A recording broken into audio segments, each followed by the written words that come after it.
നിങ്ങളുടെ ലൈഫിൽ നിങ്ങൾക്ക് ഒരു കാര്യം ഏറ്റവും എഫിഷ്യൻ്റായിട്ട് എങ്ങനെ ചെയ്യാം? ഇത് വളരെ പ്രധാനപ്പെട്ട ഒരു കാര്യമാണ്.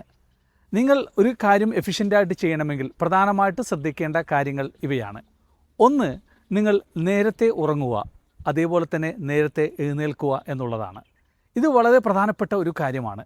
രണ്ടാമതായിട്ട് നിങ്ങൾക്ക് കൃത്യമായിട്ടുള്ള ഒരു ആക്ഷൻ പ്ലാൻ ഉണ്ടായിരിക്കുക എന്നുള്ളതാണ്. മൂന്നാമതായിട്ട് നിങ്ങൾക്ക് ഡെഡ് ലൈൻ ഇതിൽ ഉണ്ടായിരിക്കുക എന്നുള്ളതാണ്. ഡെഡ് ലൈൻ ഇല്ലാത്ത ഒരു ആക്ഷൻ പ്ലാനും റിസൾട്ട് തരില്ല എന്നുള്ളതാണ്. അതുകൊണ്ട് നിങ്ങൾ കൃത്യമായിട്ടൊരു ഡെഡ് ലൈൻ അതിന് നൽകുക എന്നുള്ളതാണ്. അതുപോലെ തന്നെ നിങ്ങൾ ഏതൊരു കാര്യം ചെയ്യുമ്പോൾ നിങ്ങൾക്ക് വർക്ക് ഇൻറ്ററപ്ഷൻ ഇല്ലാത്ത രീതിയിൽ നിങ്ങൾ ചെയ്യാൻ ശ്രദ്ധിക്കുക.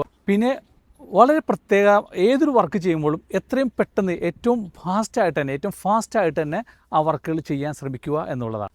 ഏറ്റവും പ്രധാനപ്പെട്ട മറ്റൊരു കാര്യം, നിങ്ങൾ സോഷ്യൽ മീഡിയയിൽ നിന്നും നിങ്ങൾ എന്തൊരു കാര്യം ചെയ്യുമ്പോൾ മാറി നിൽക്കുക എന്നുള്ളതാണ്. നിങ്ങളുടെ അടുത്ത് വാട്സപ്പോ ഫേസ്ബുക്കോ ഇൻസ്റ്റാഗ്രാമോ കൂടെയുണ്ടെങ്കിൽ നിങ്ങളുടെ പ്രൊഡക്ടിവിറ്റിയെ അത് ബാധിക്കുമെന്നുള്ളതാണ്. അതുകൊണ്ട് അത്തരത്തിലുള്ള സോഷ്യൽ മീഡിയകളിൽ നിന്ന് നിങ്ങൾ മാറി നിൽക്കാൻ ശ്രമിക്കുക എന്നുള്ളതാണ്. അവസാനമായിട്ട് ഈ പറയുന്ന എല്ലാ കാര്യങ്ങളും ചെയ്താൽ പോലും നിങ്ങൾക്കൊരു പ്രോപ്പർ പ്ലാൻ ഇല്ലെങ്കിൽ നിങ്ങളത് വിജയിക്കില്ല എന്നുള്ളതാണ്. അതുകൊണ്ട് say it, B it, feel it, believe it.